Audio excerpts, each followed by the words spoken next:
નમસ્કાર. જાફરાબાદના ટીમી check post પર 31ને ધ્યાને રાખી પોલીસ દ્વારા સઘન ચેકિંગ હાથ ધરાયું.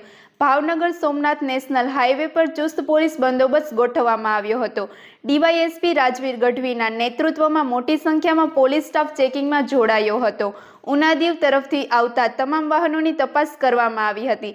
નશો કરેલ તેમજ નશો કરીને વાહન ચલાવતા વાહન ચાલકો સામે કડક કાર્યવાહી કરવામાં આવી. વધુ સમાચાર માટે જોડાયેલા રહો આરપી ગુજરાત ન્યૂઝ રાજકોટ.